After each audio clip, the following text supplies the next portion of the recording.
Hey, everybody. Here we are with Penny Tremblay. Penny is an international speaker, author, trainer, and mentor with more than 20 years of experience on subjects of business relationships and workplace relationships. Her work has been published internationally for over 10 years, online and offline, in publications, books, and audio products. And I've always admired all your content. I follow you. I have your book, but it was so good, I loaned it out. Hi, Penny. How are you? I'm good, Paul. How are you? Excellent. Thank you. Welcome. I always love the little slogan as well, play nice in the sandbox. I tell Yeah. my wife this when she leaves for work every day, honey, play nice with all the other kids at the school. But she's actually at a long-term care facility, but still the same thing. Okay. Yeah, it sure is. So Penny, tell us a little bit about you and your business and kind of what you offer. Okay. Well, I am an expert in workplace relationships, and so in that lane, what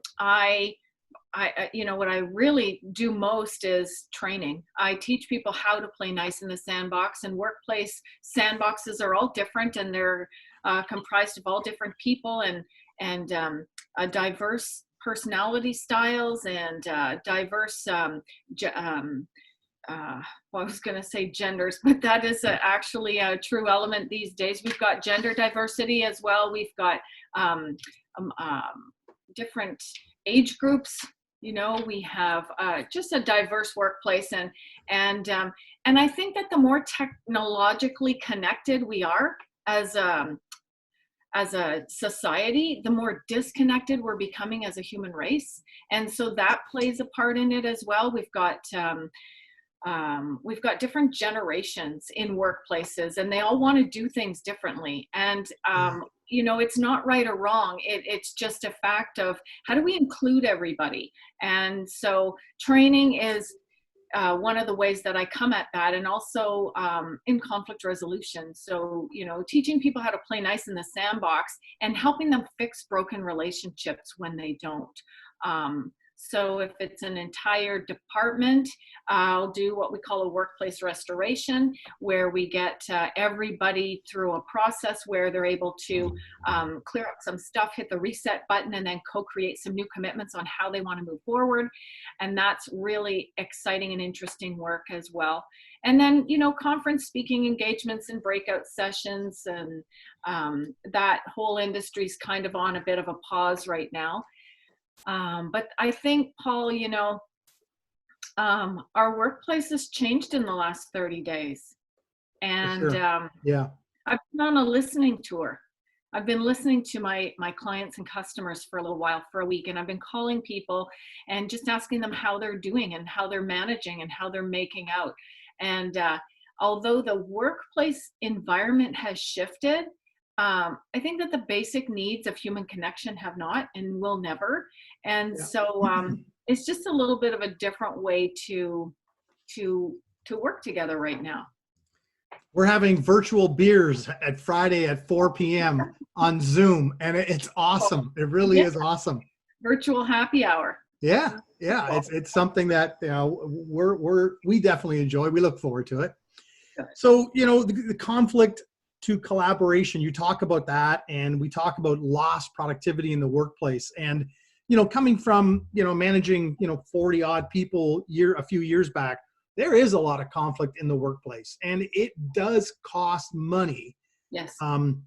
That you don't even recognize as an employer. Mm-hmm. So I can really see where a lot of employers could use your products and services to kind of deal with that and get everybody together and on the same page, and what you would say is improve your sandbox factor. Yes. Which is very interesting. I like that. Yeah. Well, playing nice in the sandbox doesn't mean saying yes all the time, right? Right. Playing nice in the sandbox really encompasses maybe more like playing well.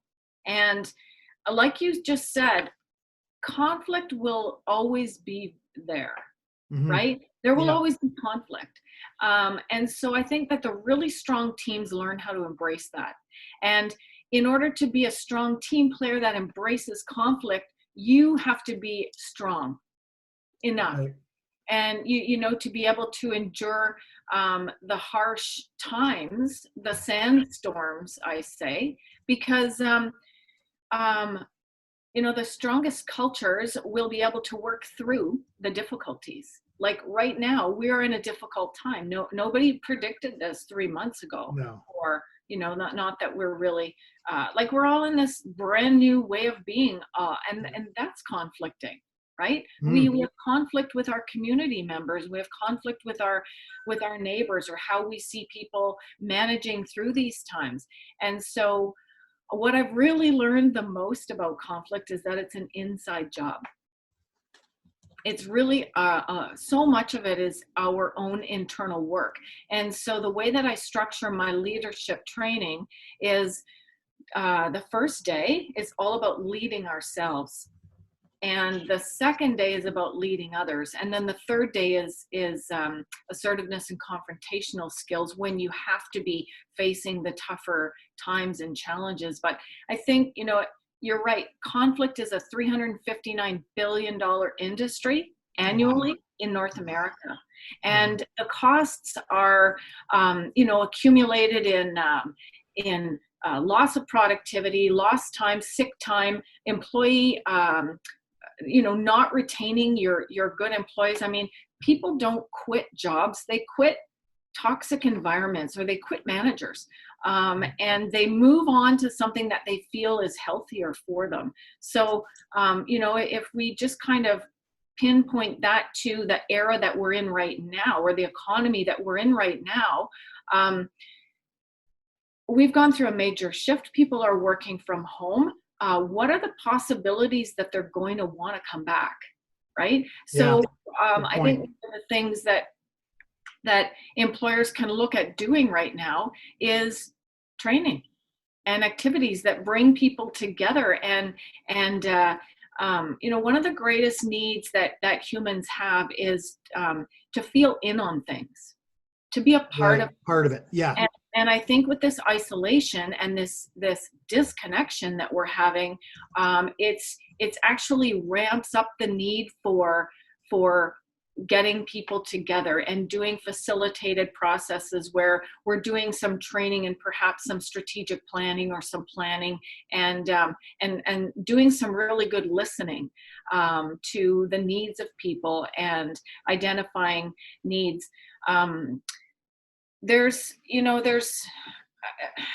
So I hope that answered your question. Yeah. There's a couple of things you had mentioned a little while back. It said, socially, and we're distancing, and I've got probably 3,500 friends or connections on Facebook, yet I'd probably have 2 people at my bedside, if there was ever an issue. So you've got to feel the part, and that's why I think we do these beers at 4:00 on Friday. Pull the team together. Let's have some fun. We worked all week through texting or through Slack. So, we enjoy getting together, in that element. Right. Okay. Tell us, I know you're proudly a Paro partner as well, right? Tell us a little bit about that, because I know I see you in that circle with some other Paro ladies, and I know, talk a little bit about that. Okay. So Paro is an agency, a nonprofit out of Thunder Bay. And Paro actually means I am ready. It's a Latin word. It means I am ready. Our founder, her name is Rosalind Lockyer. She's a fiery leader. I call her our fearless leader, and she is an excellent advocate for women and equality and women in business. So Paro brought me on as a business growth advisor about 3.5 years ago. I work with them 3 days a month, and I help women build businesses, expansion and startups. So I'm what we call a proud Paro woman. I have and our foundation is built on the Peer Lending Circle. Sorry. That's okay. Someone tried slacking in on it, so. That's all right. Yeah. So Okay. Our foundation is built on a peer lending circle. So peer lending basically means that women get together and form circles of, I'll use the word mastermind. It's like you form your own mastermind group. And I'm masterminding with some amazing That's awesome. females in North Bay. And We're committed to getting together once a month. We've actually been getting together once a week since this isolation started. We get together on Zoom, and we meet more regularly now because we need each other more now. And we cheer each other on, and we support each other. We hold each other accountable. The whole peer lending definition, I think that requires a whole different call. And I'd be honored to do that for you and your team if you'd like. But Okay.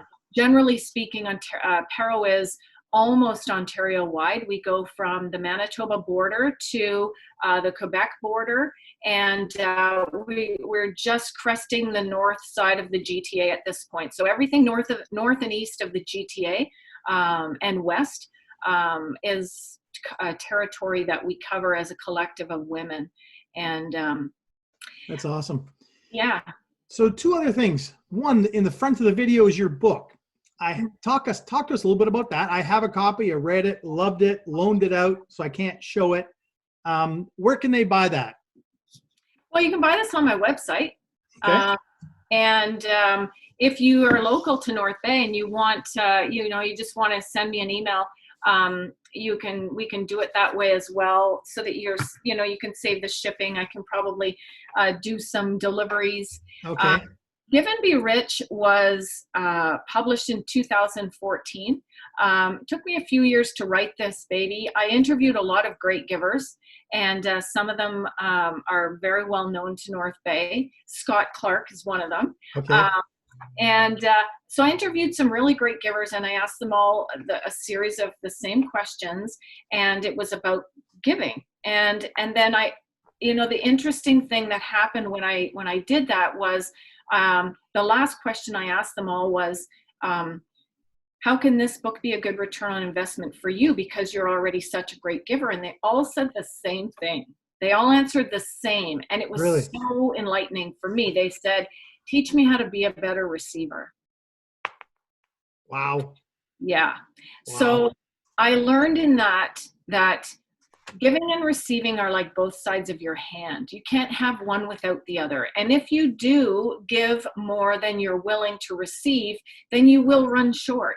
That's a shortcut that won't give you the long-term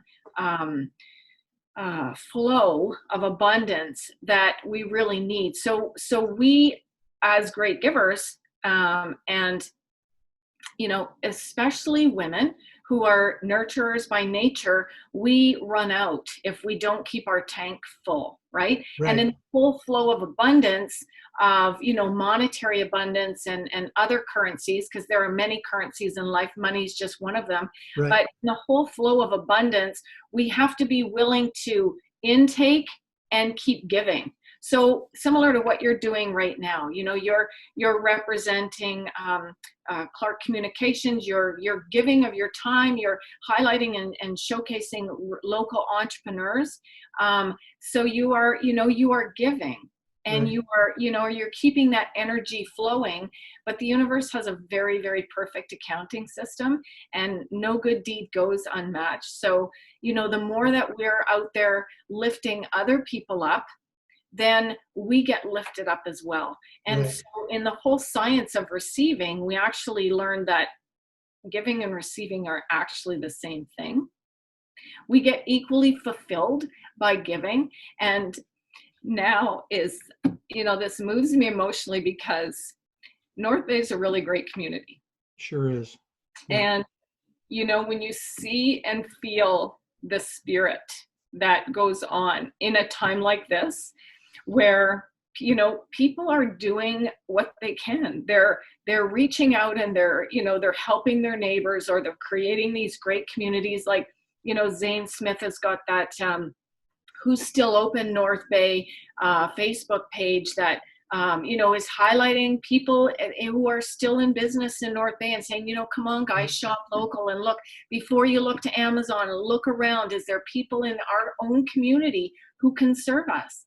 Absolutely. And there are so many great people in this community who care about each other. And I think that, there's always silver lining on clouds, right? There's always a good way to look at things that are happening. And I think this this time of thinking that everything in life that we need is out there. You know, we really have to start looking at what's in here, and what's in here from a personal perspective, from our homes, our families, our relationships at home with our loved ones. And, you know, there's so much we can be doing to build a solid foundation. It's another one of my favorite taglines, you know, with the sandbox. It says, you can't build a castle on quicksand. Right? So now is a great time to really look within, and looking within also means looking within our own community and looking at ways that we can help and give, and that makes us rich, but it also makes the community rich. Love it. Yeah. Love it, love it, love it. Okay, programs on your website. So the programs that you have, are they all listed on your website? Yes, under keynotes and workshops, I've got a new page up there for virtual work that can be done. You know, I think that, you know, as much as I used to think that my work was really so powerful in person, I'm really learning how much we can do virtually. And so I'm working on honing my skills right now. I work with Kyle Sell, my videographer, and we're going to be setting up a virtual studio right here in my home. But Awesome. Kyle's got a great studio as well that I know we can host some amazing meetings and conferences. In fact, there's a conference going on today from Workplace Safety North. It's a free conference. I don't know if it's today or this week, but I heard it on CBC radio this morning. And there's a lot that we can do virtually. There's a lot we can do. Conflict resolution virtually. I was on a training program with MIT out of Boston a couple of weeks ago. We did a complete simulation of an entrepreneurial negotiation online using Zoom and breakout rooms. And I think to myself, okay, you know, this is definitely, I think everybody's experiencing this. We are so much more capable than we've been using. And you know, I really think that as much as we need to stay apart, we really do need to stay connected. We really do need to stay connected with each other, and be kind. Absolutely. and also be courageous and brave, because like I said, playing nice in the sandbox doesn't mean always, it doesn't mean settling. Right. Doesn't mean settling for okay and mediocre. It means standing up for what's right, and it means having a voice, but kindly, you know, gently, lovingly. Yeah, there's a way to go about it, right? Yeah. Interesting. I've spoken to a lot of business owners over the last few weeks, and you know, getting very varying responses, but they're all concerned. They're all fearful. And I keep telling them, you know, don't let fear paralyze you. You know, recognize that it's there, but let's take some action, because generally action removes that fear. And just keep moving, do something, keep talking, reach out to your customers, talk to them. You know, these are things that we can do in this, you know, environment. Yes. We have to stay high, vibrationally high. And I don't mean with substance. I mean, we have to keep high thoughts. And I don't recommend people watch the news for longer than, like, check in, figure out, you know, what you need to be doing. And then that's it. Like, you know, we get to choose our thoughts. And this is lesson number 1 in day number 1 of my training, is that we can be proactive in any circumstance or situation. We're one thought away from success, right? We're just one thought that can take us to success, or one thought that can take us spiraling downwards. And you know, having said that, the Business Center is going to do a webinar next Tuesday, and I'll post the comments somewhere where you can link to them as well. A 1 hour with me, and it's free, and anybody can join in. But that's what we're going to be talking about, is, you know, being influential at a time like this. Yes, there's fear, but there's also options, and there's the opposite of fear, which is call it what you want. I call it love, but you can call it, bravery or courage. And I think, we have to be resilient in these times, right? We have to be strong. We need to honor the fact that, yeah, it's unknown, it's uncertain. Yet we've got to look back at history and recognize, like, we've been through times like this in our past, not necessarily in most people's lifetimes, but we're recognizing that we can do things differently, and that is a glimmer of hope. And we really need to keep focused on what we want, and we need to be focused on what we can do, and we need to keep our power. That when we start giving away our power by blaming other people or blaming circumstances, then we become powerless.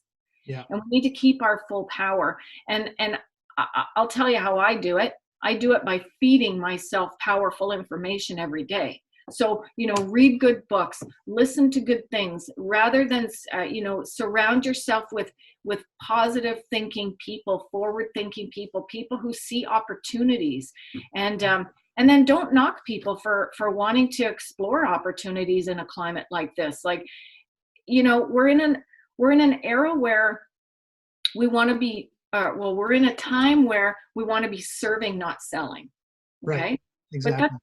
So if you look at your local grocery stores, they're serving us differently, but they're not giving away their groceries for free, right? They're making money, right? I mean, business is business, and we do have to sustain incoming, right? So like the way that you're serving the community right now is different, right? Yeah, but absolutely. you're serving, and it will reflect well on you as a service provider and your employer, and and Clark and all of the fine people that are represented there. You don't even have to necessarily talk about the service you offer. You are representing it when you're serving, right?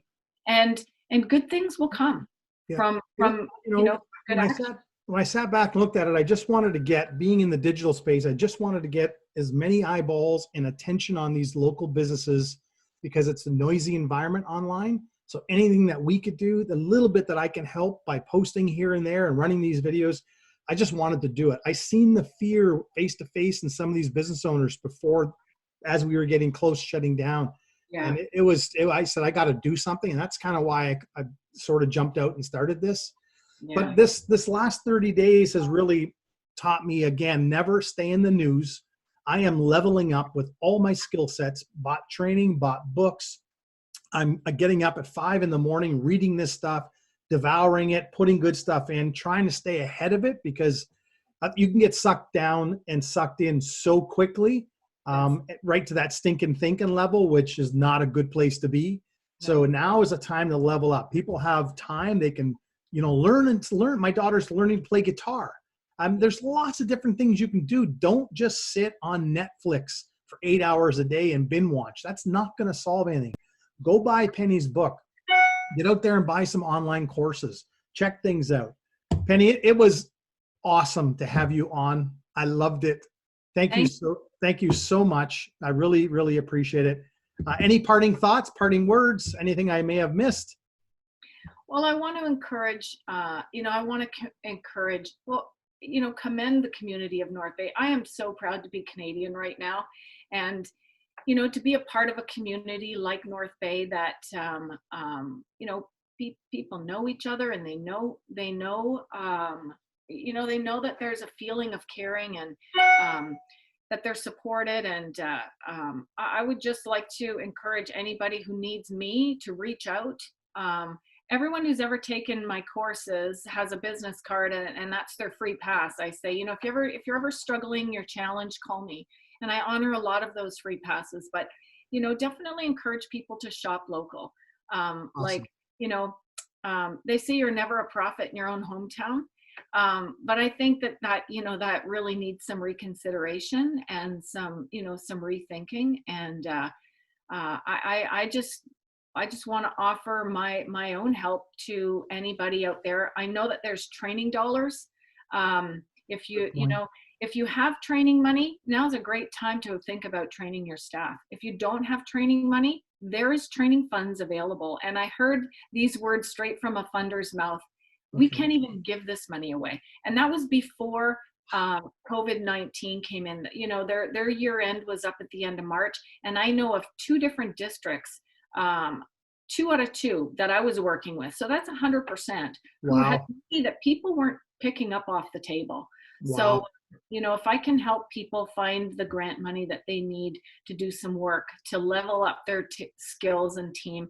And I'm probably talking over time, but you know, when you said you're doing the courses and you're getting up earlier and you're leveling up your skills, it kind of makes me chuckle because we have this reasonable excuse that we don't have time, right? So, oh, if only I had time, I could do this, or I'm too busy, or I'd love to do that, but I'm too busy, or I'd love to fix that broken relationship, or I really need to, you know, to strengthen things over here with my fill in the blank, you know, loved one or colleague or whatever. But now we have the time to do it. So if you're not doing it, you've got to look underneath that reasonable excuse that you don't have the time. Yeah, for sure. Right? And yeah, moving through conflict is uncomfortable. It really is, but there's only one way through conflict, and that's through it. You can't go over it or around it. And one of the important things that people get this aha moment when I teach this and show this slide, I show a slide where, you know, the stress, which is a cost of conflict that we didn't even talk about, the human stress is so high before you even start to resolve conflict. So you're already, if you have conflict, you're already living it. You're already at your highest stress point.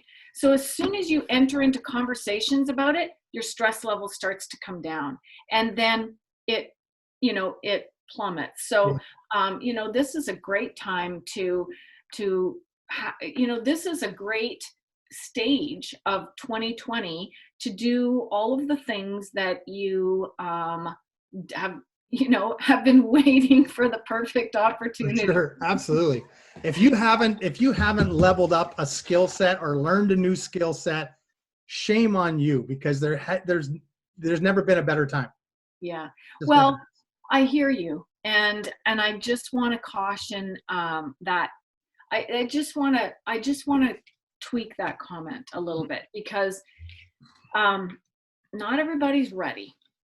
Okay. Right. And that's okay. So if you're not ready, if you're like, I call it the ostrich approach, if your head's still in the sand, just know that that's a choice that you're making. Okay. Right.